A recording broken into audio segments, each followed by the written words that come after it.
It'll be 6 months before the injuries to Nadim Zahawi's leg are completely healed, but it isn't his shattered limb which is causing him the most pain. He's seething because as he was lifted into the ambulance after a road accident, a Lambeth traffic warden stuck a penalty notice on the wreckage of his scooter. It was so blatantly obvious. There is no way the traffic warden could have missed an ambulance, a police van, a bike that smashed, and eyewitnesses standing there. So, what was she thinking of? This is not a time to be divided, to, I hope, send a very clear message to Mr. Putin that he can't use energy as a weapon in this way, and we will remain united, which is why we've accepted the pay review bodies on the NHS and on schools. A nurse on 20 grand a year, you would think that maybe there were other ways of sending Putin a clear message on Ukraine rather than the fact that you're going to have to have a real options. We see Putin deliberately use energy as a tool to get back at us for the help we're putting into Ukraine, and that is obviously impacting. Good morning, ladies and gentlemen. Welcome to my new video. My name is AJ and I'm here to talk about all of the scandals going on in UK at the moment. And this gentleman has finally been sacked. He was an absolute useless Tory minister. He was a dodgy Tory minister. He's obviously not been paying his taxes. And as you can see from the clips I showed in the beginning of the video, he cannot blame Putin for his actions this time. I mean, he was telling nurses not to strike because he wanted them to send a message to Putin. And he was blaming Putin at every single opportunity. And finally, this guy, he's been shown to be dodgy as hell and has been kicked out of the government, and good riddance as well.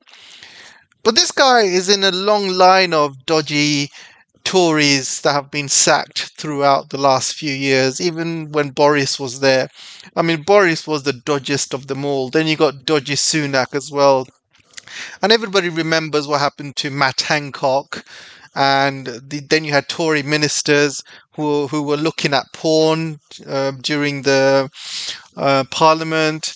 Then you had that young lady who was talking about Boris having a party and she got sacked.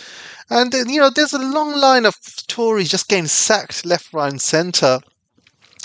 And I'm also talking about these obviously dodgy parties that Boris was holding while people were in lockdown. And also cocaine was found in parliamentary offices, especially where next to Boris and also next to kind of Liz Truss as well. But I don't think Liz Truss would do anything like that, but definitely I can see Boris doing something like that. And this probably has to be the worst bunch of Tories I've ever seen and experienced in my whole life. It's almost like all the dodgy Tories from all over UK have got together to form some sort of criminal gang of dodginess. It's unbelievable. It's just one dodginess after the next. So this guy is obviously earning millions through his properties and stuff, has not been paying tax for years. And then, he's been basically telling people not to strike. And, this guy is an absolute dodgy piece of work. I'm going to go back into this in a bit shortly. But I want to also talk about this deadly police beating that I saw yesterday. And I was flicking through the news and I saw this video, and I'm sure most of you have seen this guy. His name's Tyre Nichols. And I kind of show the clip, unfortunately, but the clip is around many YouTube channels. If you search for his name, you can see it. But 5 black officers basically dragged him out of a car. They were tasering him. They were spraying mace on his eyes. They were beating the hell out of him, and they were kicking him as well while he was on the floor. And there's clips of police officers, doing fist bumps after, they basically beat the hell out of him. And this poor guy was shouting for his mum 3 times. And it's probably one of the most disturbing videos I've seen in a long time. And what's most disturbing is these weren't white police officers beating up black youths. These were black officers beating up black youths, or black youth, and I just couldn't believe how they would do that. It's just inhumane. I mean, I was shocked. And obviously, these 5 police officers have been charged, and I hope they get life, and then they never get released, or maybe even the death penalty. But it's absolutely sick beyond belief what these officers do. If you give them a bit of power. And you see a lot of police officers in the United States, they have the gun, they have a taser.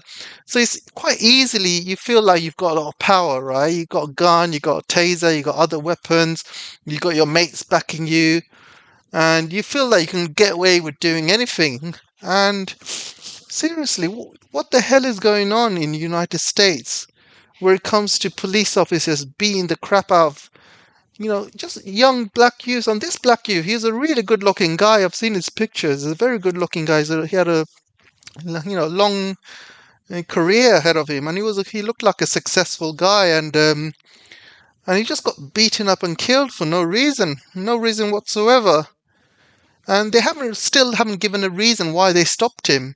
And I think it was maybe some case of some sort of traffic violation, but it's not worth killing for. I mean, seriously, what the hell are these officers thinking? They've all got body cams, there's CCTV cameras everywhere. Were they not thinking before they were beating this guy to death? And at the end, he was like laying on the floor, and he was asking for his mum. He was telling them to he doesn't feel well, need to call an ambulance. They wouldn't do nothing. They were just standing around. There's clips of officers saying, "Oh, that was fun." And they were just standing around doing nothing. And by the time the ambulance came, it was too late. He already, succumbed to his injuries. It's absolutely sickening, guys. Absolutely sickening. I'm just shocked. I'm just shocked by the behaviors of these police officers in the United States. And things need to change. Seriously, things need to change, because images like this getting shown around the world does not give United States a good image. It doesn't show itself to be a law-abiding country, a safe country to be in. And the United States they think, they obviously want businesses to move there. They've got the Inflation Reduction Act, and they want European businesses to move there and stuff like that. But after seeing that, do you really think any businesses would want to move to the United States, seeing that kind of level of violence going on, not just by people, but by police officers as well? It's sick. It's absolutely sick, guys. And they call themselves a democracy. I mean, part of being a democracy is feeling safe. The fact that if you're in a democracy, it's about freedom. And one of the main things about freedom is the freedom to walk around at night feeling safe. You don't want to be mugged or getting robbed. And even if that doesn't happen, you get stopped by the police officers and you get killed by the police officers. I mean, what kind of freedom is that? Absolutely terrible. Anyway, let's move on to the main topic. So Zahawi has finally been sacked, and this basically was a merry-go-round where Zahawi was lying to the press. So when this story first came out about just over a week ago, Zahawi was saying, no, all these allegations are untrue. I have been paying my tax. If anybody prints this in newspapers, I'm going to sue you, and stuff like that. Then the more and more papers started printing things about his tax affairs. And then later on, he came out saying, oh yeah, by the way, yeah, I haven't been paying my tax, but it's a small error on my part. It's just a little bit of a miscalculation, or I kind of overlooked it. But we're talking about millions and millions of pounds here. We're not talking about small change where somebody can overlook something. We're talking about millions. I mean, this guy has a big, massive property empire worth millions as well. So he's milking it. Absolutely milking it. And I'm from East London, and we have a lot of Asians living in East London. And I've got to tell you something, right? Asians are kings when it comes to milking the system. I mean, I grew up in East London, and every one of my Asian friends, they know how to milk the system. Their parents know how to milk the system. I mean, everyone in my neighborhood, and they were getting government aid and benefits and stuff like that. But they were also running businesses. They were also making lots of money. So they were getting handouts by the government, but they're also making lots of money at the same time. And these guys end up having lots of properties, and while the government thinks they're still poor, and they get lots of handouts. So they know how to milk the system, and this guy seems to like be a perfect example of a dodgy Asian. And I got to class Sunak in that category as well, because he really is a dodgy Asian. I mean, Sunak is doing the same thing. His wife has been avoiding tax for years as well, as part of being non-domicile, where you have to pay a very small fee. But she saves millions and millions not paying tax, and her dad's company, Infosys, is still in Russia, making money out of Russia, and she's getting the benefits from it, while any other British business is forced to leave Russia because of all the sanctions and stuff, while she's still benefiting from it. And I just don't think it's fair. She also receives a lot of furlough money as well. And the reason you don't see much about Sunak's wife on the papers anymore, because as soon as Sunak became the Prime Minister, he put together a certain law where newspapers are not allowed to basically talk about his family, his wife. And so that's why you don't really see much newspapers kind of talking about his wife anymore, because he's put together some sort of rule in place where they're not allowed, and it's basically banned. So I think when Sunak probably leaves, or he's ready to get the sack, then you'll probably see lots of newspapers pushing on this story as well. So the fact that Zahawi lied, first of all, just shows his character. The fact that he says, "Oh no, these are all lies. I have been paying my taxes." Then he came clean about making mistakes, but now it's shown that he has been lying, and the fact that he has been, basically being dodgy and not paying his taxes as well, while the rest of us have to basically pay our taxes. We've got to live with all these inflation issues. This guy's living a life of luxury, doesn't have to pay any tax. He's earning millions, and he doesn't care about what's happening with the rest of the world, what's happened in the UK. He doesn't care about the inflation issues or the cost of living issues. He's living life of luxury. He doesn't have to pay any taxes. He's going out there blaming Putin for everything, for all of Britain's problems, while he's in his little jacuzzi, enjoying the life with his cigar in his mouth. You get the picture.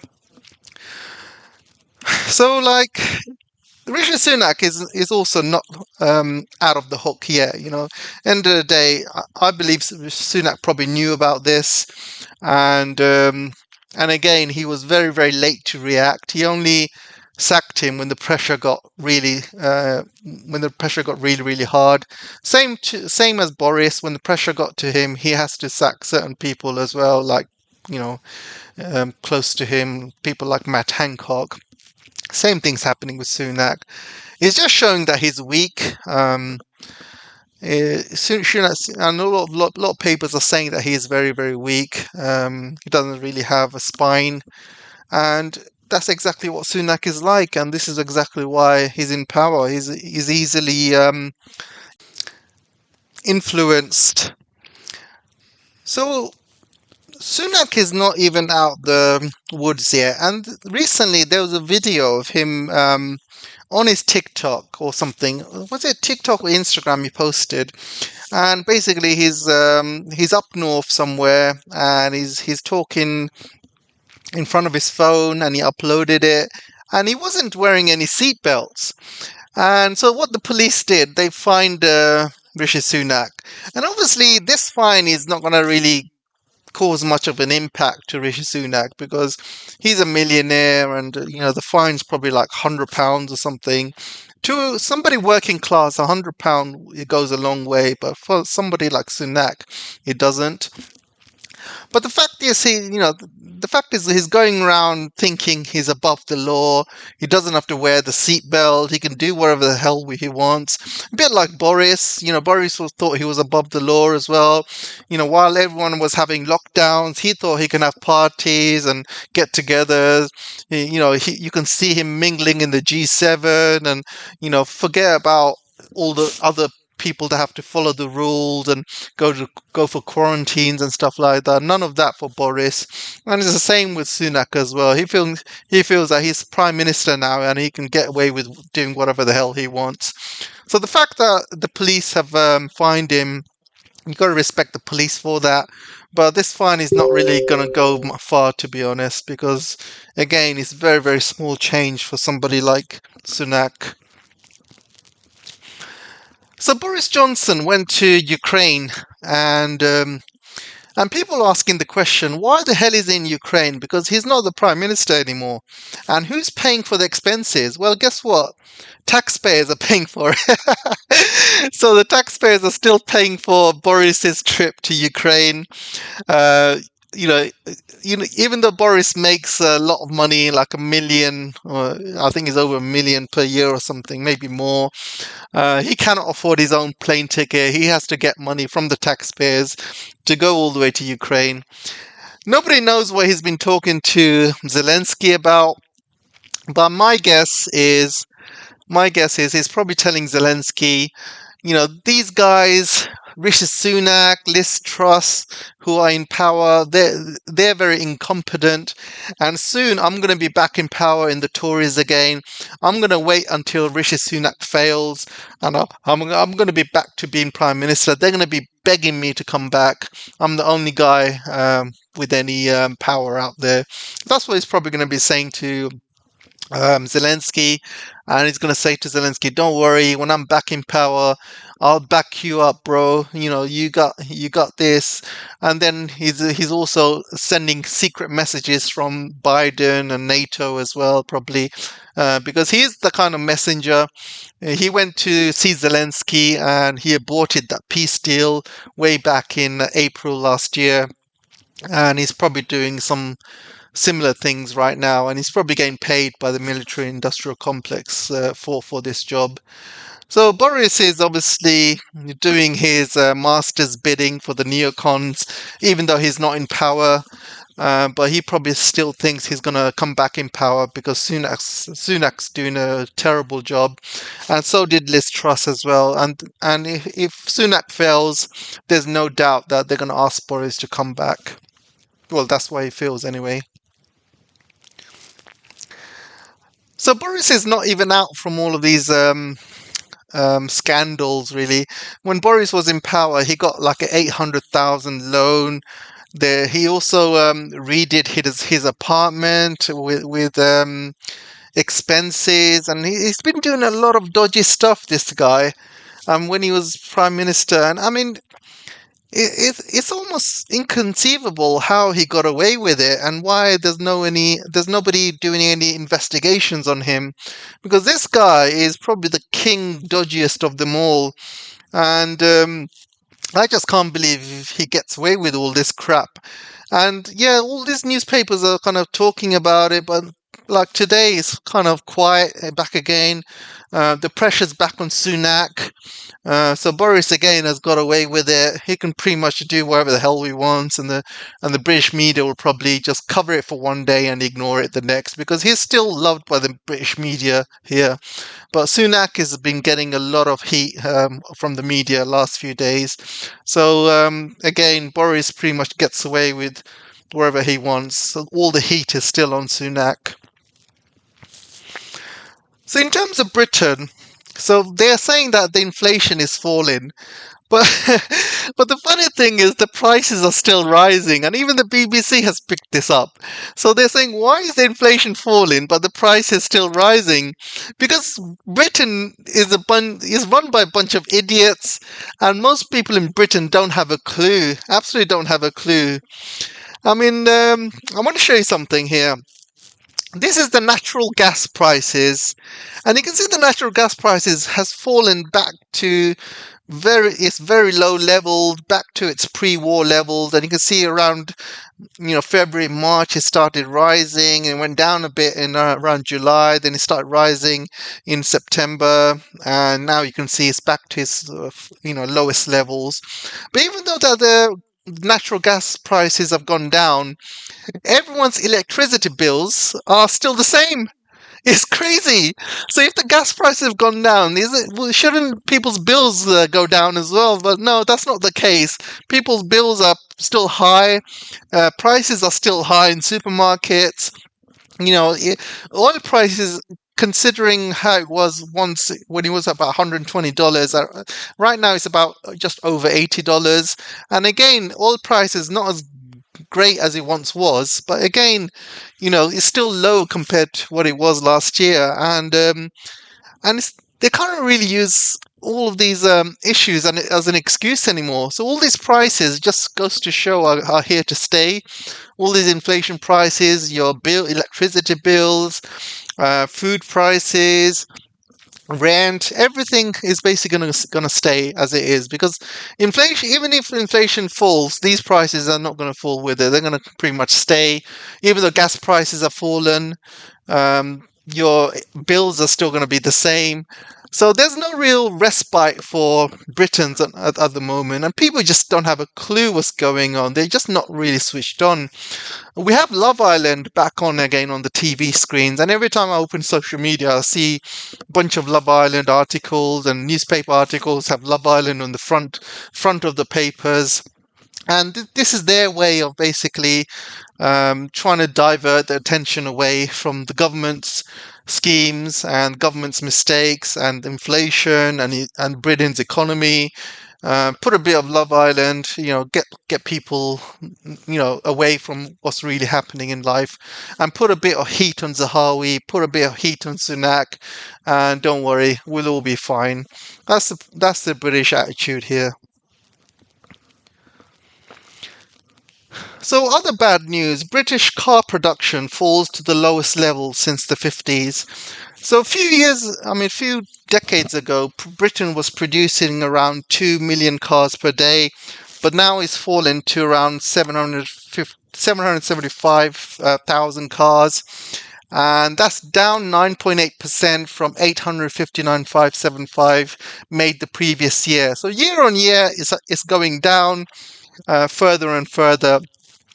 So basically, they are blaming shortages of semiconductor chips and other essential components.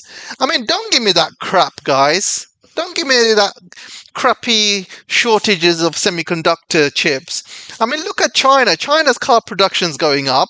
United States car production has been going up. In Europe, it's been going up. It's only Britain that's going down. So isn't the whole rest of the world supposed to have semiconductor issues as well? And you cannot use that excuse anymore, because there is no shortage of semiconductors anymore. This used to be the case, maybe like a year ago or something, but not anymore. So the fact is, Britain is not a ideal place for manufacturing anymore. Companies are leaving. Honda has left. BMW has left for China. Many other car companies are basically reducing their footprint in UK and leaving to other countries like China, for example.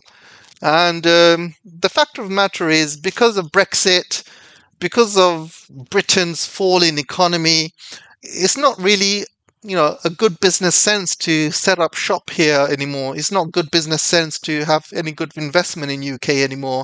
In fact, this is the worst business place to have an investment, because think about it. If you open up a car factory here, you pour a lot of money into the factory.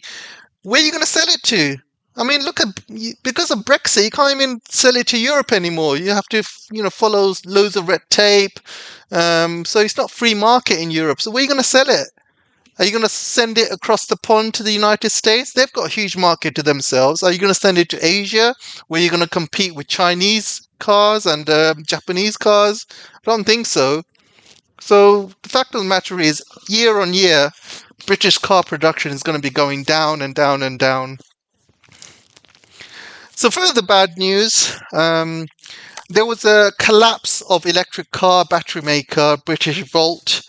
This was only like a few weeks ago, I believe. 3.8 billion it was supposed to cost to make electric car batteries. So that's failed in UK. So UK's pretty much can say goodbye to EV car market for good, because this has collapsed.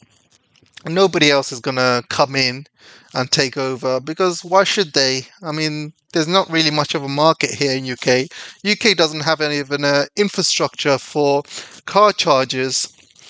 I mean, I know friends at work who used to have electric cars, but they basically sold it and gone back to petrol cars, because they tell me what a nuisance it is having electric cars, nuisance to charge them, and because the infrastructure is not there as well, and a lot of them live in flats. So the problem is, if you have your own property, then you can probably get yourself a charger and stuff. But if you live in flats, it's pretty much impossible to charge your car overnight.